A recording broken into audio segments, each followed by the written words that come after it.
everybody, this is Matthew from Nerd News Today. I'm here now with the amazing, the illustrious Max Brooks. I've never been called illustrious before, but wow, thank you. Prolific as well. I think we can use that word, right? I guess Is that safe to say? Yeah, maybe. Yeah. I always think I could do more. I always think I would like to have always be doing more. So wouldn't we all? So we're here today at New York Comic Con. We're going to be talking books. We're going to be talking about all sorts of different things here. But yeah, let's kick things off by talking about Minecraft the Village. Yes, Minecraft. All right, Minecraft the Village. Okay, so if you have not read any of these books, don't worry about it. I'll break it down. If you have not played Minecraft, I'll break it down. It's okay. There's this game. It's called Minecraft. I've heard of this game. Heard of this game? Yes. A lot of people play it. I played it with my son when he was little, and he loved it. But I was really taken with it because I thought, oh my God, there is so much this game can teach if there's just somebody there to just draw attention to the lessons that are embedded in the game. And so later, Mojang, that's the right way to say it. Yeah, Mojang, they're the Swede, and they came to him and they said, no, they did not say that. They said, hey, we're doing the first official Minecraft novel. Would you be interested in writing the first official Minecraft novel? I said, oh my God, would I be? So I presented them with my take on it. And it was the idea that these were life lessons embedded in the world. And as our character goes along, they learn these lessons. And, you know, God bless them for saying yes, because they could have been like, no, we're just doing a fun little tie-in book. They said yes. Book 1, Life Lessons on How to Live with Yourself. Not sponsored by Dasani. No, oh God, no. Life lessons about sort of patience and planning and how to recover from failure. And at the end of this book, our character, who has survived on an island, realizes that further growth cannot come from a comfort zone, because he's turned the island into a comfort zone. And he's like, I'm done growing here. I have to go. Right. Makes a boat, paddles to another continent, meets someone who is living under a mountain, another castaway like him. And the life lessons are about friendship. How to talk to each other, how to work together, how to sort of give but not give all. You know, how to fight. Give away your entire self. Yeah. Lose yourself. Right. Like how to find that middle ground and how to fight and how to make up. And they move on from there, and then they come to a village. This is the newest one that just came out. New one, brand new, just came out. This is the heavy one. Because it's about how to live in a community. And it's all those lessons about why do we have laws? What are laws? Why do we have them? Why do we have people to enforce the laws? Why do we have money? What's the point of it? Why not? I knew. But why not just trade stuff? Like, why is money a step up from just barter? And how can it go terribly wrong if you get seduced by it? Right. Why do we vote? Right? We all say, you know, democracy, but like, why do we have democracy, demo of the people, a government of the people? Why should the people govern themselves as opposed to just like having a king? Just like somebody in charge being like, don't worry, go on about your business. I got this. Why is that not a good thing? War. What happens when war comes to you? You're not asking for it, you're not looking for it, but it happens. How do you survive it? So all these big civics lessons sort of broken down through the game of Minecraft, not told in a very heavy, you know, beating you over the head. Just sort of like as they go through the village, they're like, oh, now this is helping me understand our world a little better. And that is Minecraft the Village, and that is the end of the trilogy. So I feel like there's like a through line across all your works, not just the Minecraft, but also in a lot of your zombie works as well, and that's survival. And not necessarily like the physical act of survival, because that is a big part of it, but it's also the mental aspect of survival. Am I on the right track here? Wow, no, you're okay. Let's just take a moment. I do a lot of press, and you're in the minority. Oh, really? You are, because a lot of times I get asked the opposite question. Like, people will look at these books and they'll be like, you tend to write an eclectic mix, right? You tend to not have a central idea. You sort of go in different directions. Whereas you've picked up that these are all the same, right? Zombies, Bigfoot, Minecraft. On the surface, they look very, very different.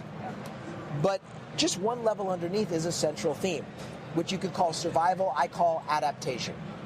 This notion of like, You're going along your life, things are okay, you're doing your thing works. Suddenly your thing don't work anymore. Right. And here comes a crisis. And in order to survive, either a person or a group or a whole country has to radically change in order to survive. So that is the theme in everything I write. So nice job. Way to go, me. Way to go, you. Well, I felt like, kind of following up on that too, as we get into like the mental aspects of what survival means. Right. I think a lot of that also comes down to anxiety, and I feel like these books in particular are like a perfect example. Like Volume 1 here, we're talking about anxiety, new place, first time being there, just being comfortable. Volume 2, anxiety, like I am right now, being face to face with a new person. Volume 3, anxiety about fitting into a community, trying to find your place and be comfortable with who you are, not losing who you are. And this is like such an amazing thing for kids to tackle. So am I on the right track here? Oh my God, are you on the right? Okay, Yay, let's be very clear about something. All these life lessons that are in the book, I am not good at, okay? Like, I know they're right. Life and experience have taught me that these are the right lessons, but I'm not taking the position of like, listen, I have mastered all of these. Partake of my wisdom. No, I'm right there with you. Like, I'm trying to learn these too. But one thing I have mastered that I'm really, really good at is anxiety. Really good at that. I've been good at it from day one. So, yes, dealing with, there's a lesson there about fear versus anxiety. So I had to, you know the difference. So fear is dealing with a threat. Fear is like, oh my God, there's a spider just jumped out of that hole. The threat is in your face. Anxiety is like, is there a spider? There could be a spider. It's the ever-creeping presence in your mind. Right. So, like, one of my anxieties is crowds. I walked into this crowd, there's 100,000 people in here. They're not doing anything to me. I didn't walk in and they all went, get him. But irrationally, I walked in and was like, oh boy. And everybody's got anxiety, everybody's got something. And dealing with that's really important to me. And like you said, like survival is really important to me, and that mindset of having to figure out coping strategies. It's like I get asked a lot, like the stuff I write about, aren't you afraid that you're going to scare people? And I say, no, I assume they're already scared, and I'm trying to calm them down. These are calm down books. These are not fear books. These are assuming that you're already like, and I'm like, no, it's okay. Let's figure out what the problem is, right? I always say, like, the first 2 acts of Jaws, you don't see the shark. And you're like, oh my God, what is it? What am I up against? But by Act 3, you know that scene where they're looking down from the top of the boat and you actually see the shark? For me, that was the calm down moment. Because I'm like, now I know what I'm dealing with. That is true. Once you see it, it's like, okay, well, now we know. Exactly. We have a name for it. Right. And I study problems in order to calm myself down so I figure out what I'm dealing with. And Minecraft is like the perfect game, I think, to be an outlet for that, because, like, in all honesty, if you're new, even if you're into the game, it's fairly anxious. You know, like, you're in a new place, the sun is setting, zombies are coming out for you, you don't know what to do, you got to build your cobblestone hut real quick.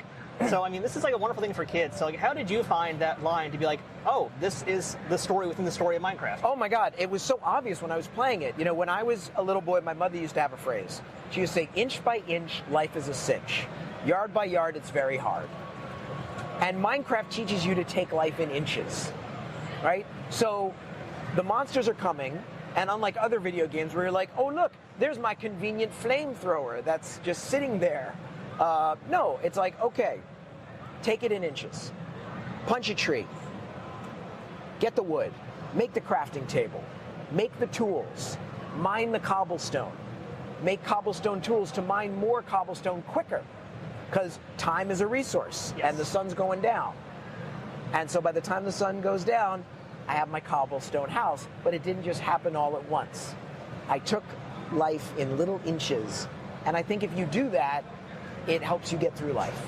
And like many of the chapters too, they're like named what the lessons are as well, so it really kind of hammers that home for folks. So, I know you've done a lot of tours of these books over the years, and have you talked to a lot of kids who have been like telling you that they've had their own anxiety issues and your books have been help give them ideas or lessons? I have, but you know, I don't expect that kids are going to get all these lessons right away because, I mean, come on, we were kids, and we spent our childhood being talked at by grown-ups, right? Well, you've got to do this and not da-da-da-da. And you're like, when you're a little kid, you're like, huh? And then when you're a teenager, you're like, I know what I'm doing.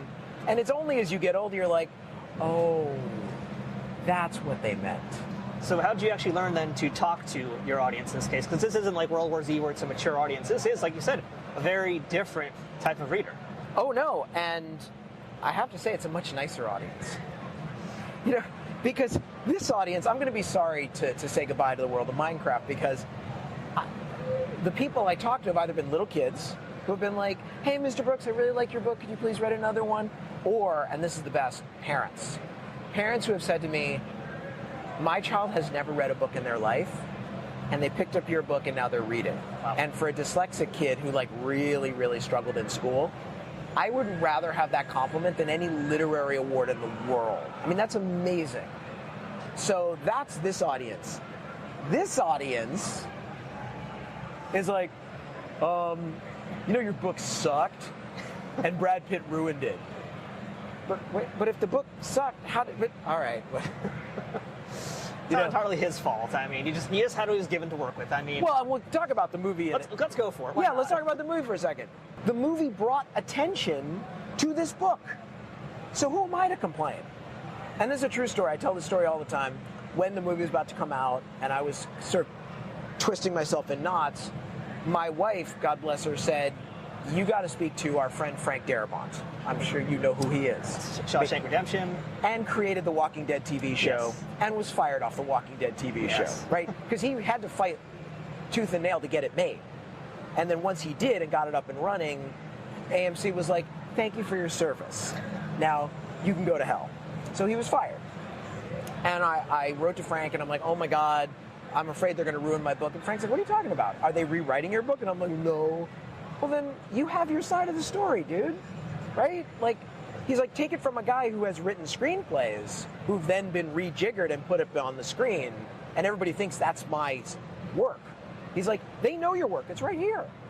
And then he passed on my email to a friend of his who said, you know, tell your friend, the only reason we as authors ever sign movie deals, ever, is to bring attention to the book.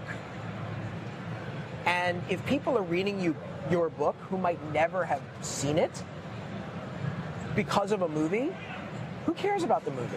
People are reading your book. What's your problem? And that was Stephen King. So my attitude is, thank you, Brad Pitt, for bringing attention to my book. It's a pretty great thing to happen. Yeah, thank you. Duh. So I'd like to actually ask a little about the dyslexia, because you grew up in a time period when dyslexia didn't have a name. No. It was just like, oh, this kid's lazy. So I mean, I'd love to hear a little bit about your journey and how you're dealing with it today, and like how you're writing. Like, because you're now a bestseller. God. So I mean, yeah. If he would just apply himself, that was the, if he just apply himself. I also got kind of doubly screwed because my dad is Mel Brooks, my mother was Anne Bancroft. There was a subtle prejudice that maybe this Hollywood brat is just screwing around because he thinks he can get away with it. And there was a lot of that.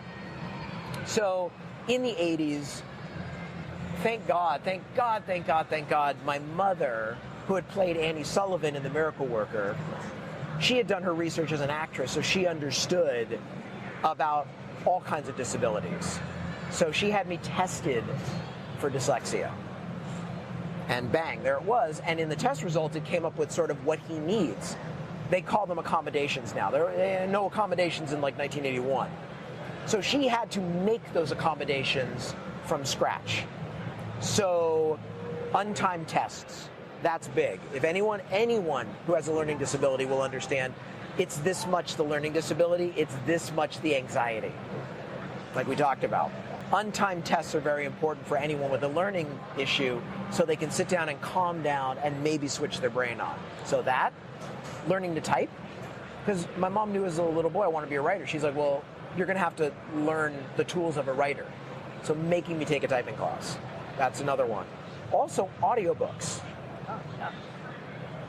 The test results showed that I learned better through my ears and through my eyes, and so she took my books for high school that I had to read to the Braille Institute in Los Angeles and got them put on audio cassette.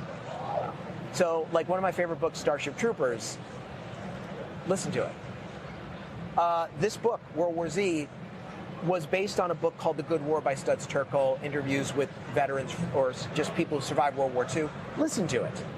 So those were my accommodations. And to this day, when I do research, because, I'm sure you know, like I do an insane amount of research for everything I do, a lot of the reading has to be audio. And now I'm lucky because now my iPad can read to me. Yes. Because what a difference. So even then, I have these accommodations built into how I write. What's kind of interesting, though, is we're talking about, the mental health aspects of the Minecraft books. We're talking about you growing up as a dyslexic child in a time where that was barely a word or label. No, it was so, not. are you kind of writing out these kids' books to tell kids things that you wish you had heard when you were growing up? Yeah, because I get it. I'm not writing from the point of view of someone who's like, I understand it. And what I mean is, like, when you understand something, it's up here. It's an intellectual understanding. When you get it, it's in here. You get it, right? Like, when I talk to other parents and they talk about challenges with their kids, I get it. I don't just understand it.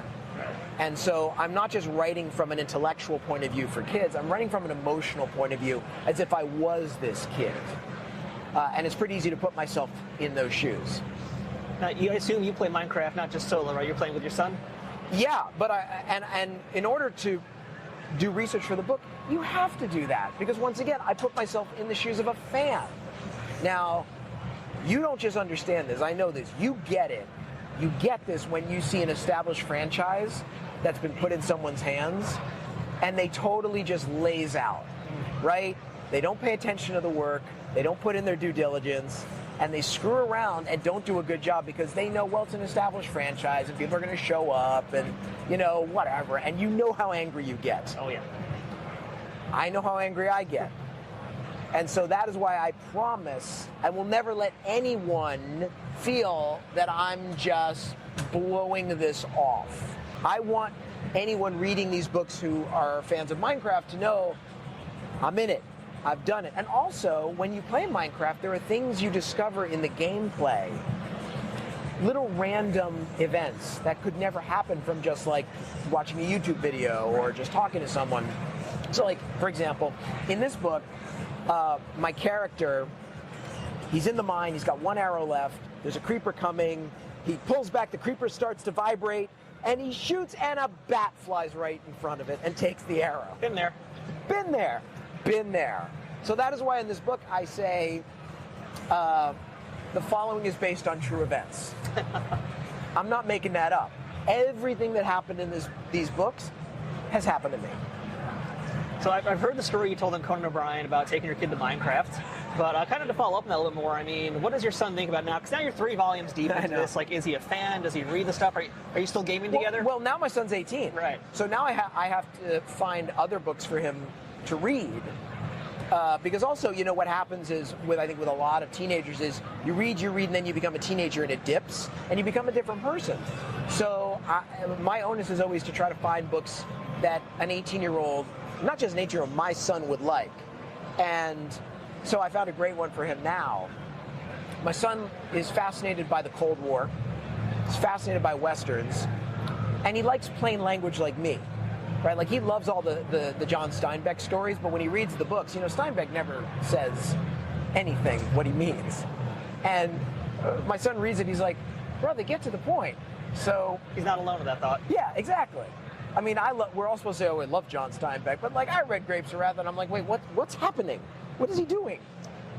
I found him the most amazing book. Louis L'Amour wrote a Cold War thriller. A fighter pilot, Joe Makatozy, who is part Native American, is shot down over Siberia. He's like Gary Powers. And he has to bust out of a gulag and walk across Siberia to get out. Well, good luck, buddy. Yeah. So he has to dig into all the bushcraft skills he learned as a kid and shed all the technology of his adult life. And I was like, oh, damn, this is good. It sounds a little familiar, but... Right. And it's written, Louis L'Amour, it's drenched in detail, but it's right there. It's out in the open. There's not a lot of metaphor. So I said to my son, like, what do you think? And he's like, yeah, I'm really digging this. I got to ask, too, we're talking the game. Have you beaten Minecraft? Have you faced the Ender Dragon? Have you made it that far? No, never made it out. Any interest in that? Nope. I'm happy living in this world. Yeah. Because there's always new things to discover, and also the game is changing, which I thought was that happened to me on book 1. And initially I had a panic attack, because that's what I do best. Panic attack. But then I realized, wait, that's an amazing lesson. The world has changed. Because let's be honest, what's happening to us right now is that we're going through massive change, right? Like, I'm a Gen Xer, and my world as a kid was not that much different than the baby boomers, right? Like, we had telephones and televisions and air travel and movies. Ours was just better than the baby boomers. But millennials and Gen Z, compared to how I grew up, completely different world. Completely different. So a critical lesson in life is when the world changes, you have to change with it. You have to adapt. You have to learn new skills. You have to dig into yourself and say, who I was is not going to survive. I have to become something new. And sure enough, Minecraft dropped that in my lap halfway through writing this book. I mean, the world is an ever-changing place, of course. Well, right. And it didn't used to be that. Yeah. When I was a kid, the world changed maybe every 20 years. There was every 20 seconds. Exactly. So adaptation and change has to be part of the norm for people to get through the world we're living in. I'd like to ask about that too, and looking at it through the lens of like a pre-adolescent who's a fan of the Minecraft books, let's say. You know, there's a lot of horrible stuff happening in the world. Last few years especially, we've had now children who have gone through a plague. We've got children that have gone through the craziness of an election. Literally the day we're doing this is apparently the day of rage. And you know, there's a day of rage right now here in Comic-Con. And basically the whole world is like, kill the Jews. Heard that one again, yeah, right? Yeah, So how do you talk to a child about this kind of stuff and like do it on their level to understand? Like, can you do that? Yes, and I think that that's really important because when I was a kid, there was all about shielding the children, right? Don't tell them, keep them in a bubble. Well, how'd that work out? And now with social media, you can't. You can't, like I was having dinner with two of my oldest friends. He's Punjabi, she's Gujarati, and we were talking about the partition of India. Well, back in 1947, you know, there was blood in the streets when India was being partitioned, but if you lived in Akron, Ohio, you had no idea. Well, now, the world is coming at you all the time, so you can try to shield kids, they're gonna find out. And so you better be able to find ways to sit down with them and talk to them safely. This is what I mean by identifying the problem, right? Like, you don't say the world's gonna end. That's not gonna happen. Don't be scared. Let's actually talk about what the problem is. Let's talk about the shark and how big it is and what it can do, right? It's like my son would come home from school, because of course his goddamn teachers would say, oh, climate change, the world's gonna end. And he's scared to death. He was, 8 to 10 years old. And I'm like, no. Let's talk about climate change. Let's talk about what it means and what can be done. Let's talk about the solutions. So yeah, you cannot shield your kids anymore. You have to talk to them about what exactly the problem is, what it means, and what the solutions are, because there are solutions to every problem. They may not be easy, they may not be like that, but they are there. So yeah, being a parent now is way harder than it was for parents when I was a kid. And I'm sorry, parents, but we've got a tougher job and we got to do it. So to kind of like continue that through line too, there's a famous Don Bluth quote that's kind of been paraphrased time and time again, which is that children can handle anything, any dark time, as long as there's a happy ending. And as someone who's a parent and also a writer of children's lit, is that something you feel? Yes, I believe there can be a happy ending. I always talk to my son about solutions. So like that day when my son came home and his freaking 65-year-old teacher was like, we're all going to die. I'm like, no. And I said, look, we live in LA. And we drove around LA and I showed him and I said, see, that's called the ocean. When I was your age, couldn't swim in that ocean. The Santa Monica Bay was so polluted, you couldn't swim in it. And I said, you see those? Those are mountains. When I was a kid, you could not see them because the smog was so bad. When I was a kid, there was literally lead in the gasoline of every car that we were breathing in, and we used to have smog alerts just all the time. So yes, there are solutions. It can get better. And you have to always, that's why I'm talking about solutions to kids. There are happy endings. There are happy endings in stories. There are happy endings in real life. And we've got to talk about it. When COVID hit, And he was like, oh my God, what's going to happen? I'm like, okay, let's talk about the Spanish flu. Let's talk about the plague of my generation, AIDS. Yeah, it's out there. It's real, but it's not apocalyptic. So always be talking about it and always be looking for the happy ending, because yes, they are out there. Now, you were a public figure, as is your father, of course, and your mother as well. But I've seen some videos online with Mel and your son, and over the years, I'm sure that they've had some great times on camera. But I'm curious to know a little bit more about like the relationship that you have with your father, seeing him with your son, and I read in some of the other interviews that you've done that your dad was like the army sergeant, when you were growing up. Well, what's he like with your son now, and how's that been for your relationship with your dad? Well, my dad's was a great teacher for me, just watching him, just being like, oh, okay, like he's in show business, but it's a job. Like, I watched this man work every day. I also watched him fail. Because remember, I became a cognizant pre-adult, an adolescent in the 1980s when his movie career was going into decline. So I got to watch this man just fight and fight and fight and get horrible reviews, which, by the way, this is what pisses me off now, when, the media is always like, Mel Brooks is a legend. I'm like, yeah, where the hell were you when I was a kid, when you all took a giant dump on him and said really horrible things, when he was, by the way, in the fight? Now he's like an elder statesman. Yeah. And he can just collect awards. But I remember when he was actively trying to feed his family, and you were all just pissing on him the way the critic pissed on the cave painting in History of the World. So he was a great teacher for me about the drudgery of art. And he's good with my son too, because, he's always like, you're going to have to work at this, and it's going to be hard. And, things are not just going to come to you. You have to go out there. So same lessons. And now that he's not actively having to work as hard, he can be more of a teacher to my son, and also they can have fun together. They can watch old movies. And I think my son got more of my dad's genes than I did. Because my son is a songwriter and can write music. I can't write a note. I can't write a lyric. I don't know. I mean, it skipped and it went straight to him. My son is a huge Charles Bronson fan. Massive. He's seen all the movies, read all the biographies. Last year, for his independent study for school, he wrote an entire musical. Charles Bronson, More Than a Vigilante, the musical. That's brilliant. I want to see that. Yeah. Well, guess where he got the genes for that? It didn't come from me.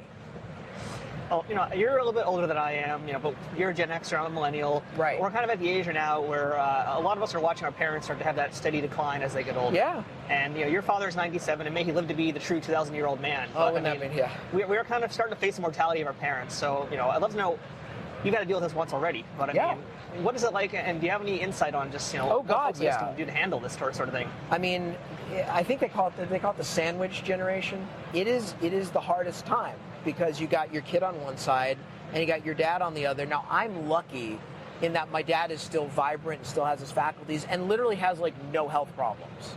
Like, I mean, I won the lottery in that respect, is that I don't have to check on my dad's like diabetes or like his Alzheimer's or anything like that.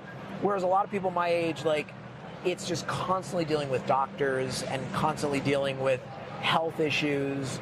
I mean, it's huge. It's massive. And parents are living longer, and so these health issues are coming up more than they would, say, a generation ago. And unfortunately, there's no way around it other than to just, you got to keep at it and be constantly vigilant. And you have to do it. So, like, I'm constantly having to check on my son. How's he doing? Is he all right? I mean, he's 18, he's a senior, he's about to go to college. And then there's my dad, and I got to check on him. And thank God we're all together. We see each other every week for dinner. But yeah, no, you can never take your eye off the ball, because you never know what's going to come out of left field. So just looking back at all the years you spent with your father, I'd love to hear, like, what is the greatest gift, life lesson that you ever got from him that you still use to this very day? I mean, I like I said before, I think the greatest lesson is that this is a job, right? This is no different than any other job. And you have to always work at it. And you also, especially in my line of work, just as in my father's line of work, and maybe someday in my son's line of work, also my wife is a playwright. all of us, we have to go out there. We have to go get the job. We have to continually hustle, and we have to continually also be our own boss. Like, what I learned from my dad is what I said to my son once. Is I said, look, if you're going to be in this racket, the good news is you probably will never have a boss, like calling you and yelling at you and being like, hey, you got to get to work. You got to get up in the morning. That's the good news. The bad news is you got to be your own boss. And you better learn how to yell at yourself and get yourself up every day and go to work. It's not like Amadeus, where he like comes home from a bender and just like sits down and writes a brilliant symphony. I mean, maybe Mozart did that, and God bless him, but that ain't how I do it. That ain't how my dad did it. If my son's gonna do it, it's not how he does it. That moment when the passion is gone, the excitement is gone, and there's nothing left but the work, and you got to do it. That's the best thing I learned from my dad. That's the best lesson I can impart to my son. And it feels like that lesson can be attributed as well to life, because I see that same kind of thing here in Minecraft. Talk about the anxiety, going back to the beginning of this interview. That kind of is very much just like a mental health kind of thing too, not just business. No, I mean, my God, like in book 1, I talk about recovery from failure. Well, like we said before, I watched that with my dad, and he'd work super hard. Like so many of his movies that we all now love, that are now classics, I watched them bomb at the box office. And I watched reviewers just attack him, and be like, well, why can't he be like that genius Woody Allen? So, not touching that one. Yeah, exactly. But that was my childhood. So I watched my dad just suffer these just horrific and mean, like you should look at some of those old reviews. They were just mean. And he had to just pick himself back up and get back to work and work on the next project and not worry about if it would be a disaster. And also keep reinventing himself to transition from movies. Once Hollywood shut the door on him and said you're not allowed to make any more movies, to transition to musicals. I mean, that could have been a catastrophic disaster. But he was in it, and he's like, I'm going to do it. And so always be in the fight, because he's a fighter, and that's what you have to be, and you have to recover from failure. So I know we started this interview, Max, with you saying, I feel like I'm not doing enough, and I hate to ask this because you've done enough, Max. But no. As a creative person, I know everybody hates hearing this question, but Minecraft has come to an end. It's done. What's next? A couple things. I've got a short story that it's a geopolitical thriller, future war. We're signing a publishing deal now that's going to be out very soon. And there's another original book that I'm working on, and that's just going to be just a beast, because this is why I don't think I've written enough, because I spend years researching everything I do down to the most minute detail, and being dyslexic, it takes longer. Like people always, remember when we were kids, if you have a superpower, what would it be? And never be like, well, I would have flight, I would have ability to walk through walls. My superpower would be just to be a quick study. I wish I could do that. But dyslexia has erased that. So I'm a deep learner, I'm a broad learner, but I'm not a fast learner. So it takes me a lot longer to really pick into the exact details, make sure I understand it, check it with other experts, because it's not enough for me to just read something. I also want to talk to somebody who's lived what I'm writing. Maybe try to live a little bit of it. Like in Devolution, I made all those weapons because I wanted to see, can it be done? And I actually went into the wilderness to see if my characters could walk out of where I put the town. I couldn't even walk in. So, this new book, don't ask me when it's coming out, because I have to go to school for this. And I don't know how long that schooling is going to take. To be fair, I think you've turned a weakness into a superpower, because your passion shows in what you do here. That's just me. I'm not kissing up here, but it's true. I definitely see it, in everything you've written. But especially in the Minecraft, see somebody take it and treat it the way that you've treated it. It's really amazing, and it really honors the franchise and honors us gamers as well. And that's because I'm one of you. I know how it feels to be reading a book based on a franchise or watching a TV show and saying, are you kidding me? No, because there was one TV show, I won't say recently, I could look through it and I could see the writer's room. I could see them being like, it's 5 o'clock, let's just go home. People are going to show up, it's going to be fine. like whatever. And I'm like, no, especially if you're playing in somebody else's sandbox, right? Especially if it's somebody else that has given you the privilege to be able to walk in their world. You better honor it. You better honor the fans. Very true. So Minecraft The Village is out now. We're going to have links for it in the description below. Max, thank you so much. It's been amazing. Thanks, buddy. Thank you. Thank you.